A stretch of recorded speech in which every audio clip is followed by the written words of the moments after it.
Talk TV. This is our soft launch of the new program. And what we want to do is bring in friends of the show, those people who have some very cool stories as it relates to the conservative ideology, conservative movement, and let you get to know them on a different level. Let you get to know them personally. Get to know them as the person, as the individual, as well as what they're doing movement-wise. With us today are two friends of ours who've been on the show previously, on the radio show. We have Gabriella Hoffman, president of Young Americans for Freedom at campus UC San Diego, and Christian Hartsock, a rare young conservative filmmaker in Hollywood. Good to see you guys. Thank you. Nice to see you. Christian, you also write for a website. Which website do you write for? Big Journalism. It's Andrew Breitbart's site, Big Journalism. You've got a column coming out about tough love for the Tea Party. What's that all about? Well, look, I've been to about 50 Tea Parties in about 45 different cities in 24 different states. But who's counting? So, obviously I know the Tea Party very well inside and out. I support the Tea Party, obviously. I think we're going to win. And I'd like for that to happen. But here's the thing. I'm from a generation that is pretty much almost entirely influenced by mainstream media and pop culture. And the thing is that we need to, we as conservatives need to be a little more selective about some of the tactics that we're using, which, this is not to... So is there a tactic at the Tea Party that concerns you? There's a few, not necessarily just as an example. Okay.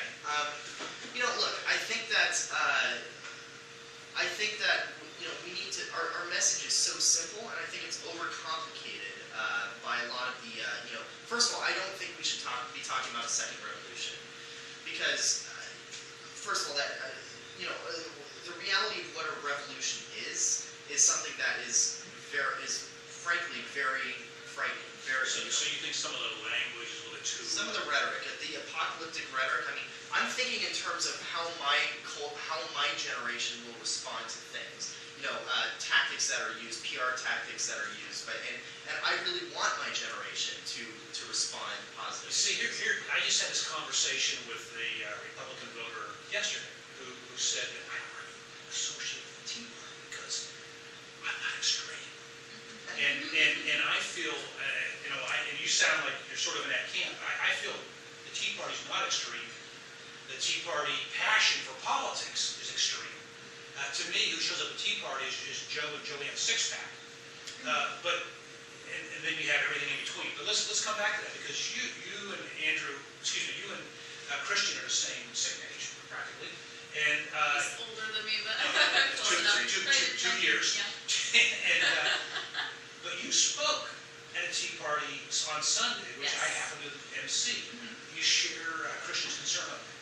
Well, having I haven't gone to as many Tea Parties as Christian, but some of the sentiments, like, I could agree and I could disagree. I don't really feel that it's so apocalyptic in nature, the presentation, because a lot of people our age don't really respond well to the Tea Party. I've seen lots of columns that come out brandishing us, so maybe if we could kind of pave it more to a certain agenda, not so much using like apocalyptic memes. I don't see the apocalyptic memes. I really don't see so much of it, but maybe some of the way that they phrase it kind of turns off young people.